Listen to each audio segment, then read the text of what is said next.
You guys got me? Yeah.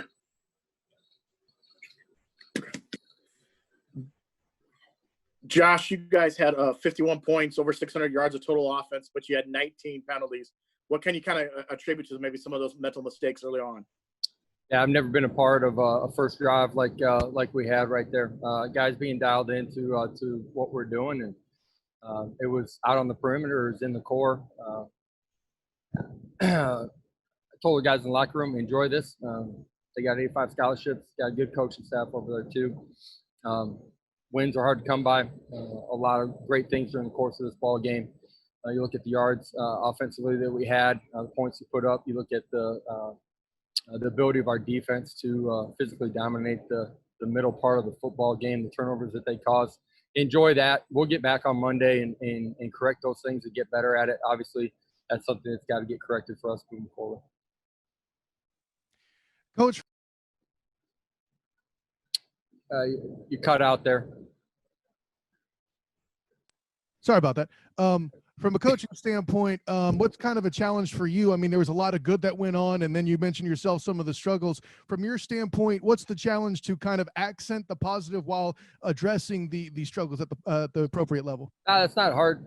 During the course of the game, you try to correct it. You do it in the right manner where your kids have a chance to hopefully respond to it the right way and go do some positive things. And we did that in all three phases of the game. There are things that we have to correct. That's going to be the case with every game. Some of the things that we have to correct in this one are obvious to everybody that was watching the football game. Believe that we'll do those things. At the same time, you work really hard for very few opportunities. This year, fewer than any other year. Just went out there and scored a bunch of points and played a physically dominating football game on the defensive side of the ball. Our special teams were really solid all day long. Enjoy it, man. That's why you come back on Monday and we'll learn and we'll get better. Coach Heupel, so Trey Nixon ended up not taking the field today. And in the course of this game, running back Demarius Good also ended up having an injury as well. Is there anything that you can say about their diagnoses? Not at this time. I thought we had some young guys step up and take advantage of their opportunities today and play in a really, really positive way. I thought throwing and catching it, we did a lot of great things. There's some things that we were really close on to making some competitive throws and plays out there. We can get better in the pitch and catch game. Josh, you talked about throwing the football around. Dylan Gabriel, another 400-yard performance, 4 touchdowns. What did you see from him today, and kind of maybe going through all some of the mental mistakes you guys had on penalties? How was he able to overcome that? Yeah, I do. I think he was pretty accurate today. He was really decisive. There were some rolled coverages from them that are different looks than maybe you see on a daily basis that he handled really well.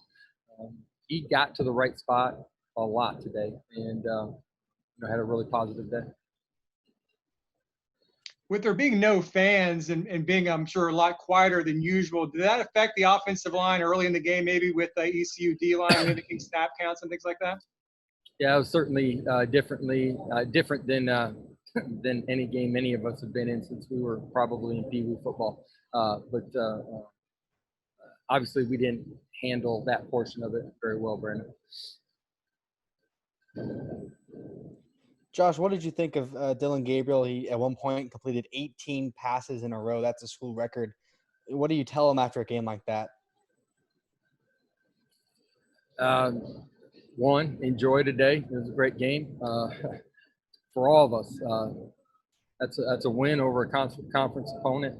It's our second one here on a 1-0 journey every week, and so enjoy what happened today. At the same time, there's things that all of us can do better, starting with me, but transcending through our entire football team and program. And I think Dylan feels that way too. So there's ways for us to get a whole lot better.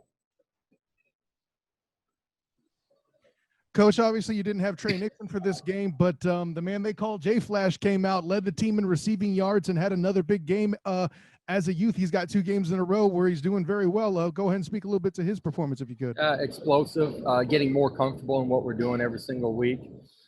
all of our guys have the ability to move inside and outside. That's a little bit different than what we've been here our first couple of years. I think part of that's our kids' understanding of what we're doing conceptually and how we can move people around. I thought Jalen did a better job this week of all the things that happened before the snap of the whistle to handle our tempo in a better way.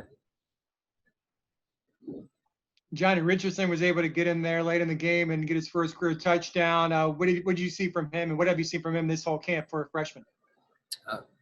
Seen a lot of runs just like the one he had today when he got his opportunity. He's a dynamic playmaker.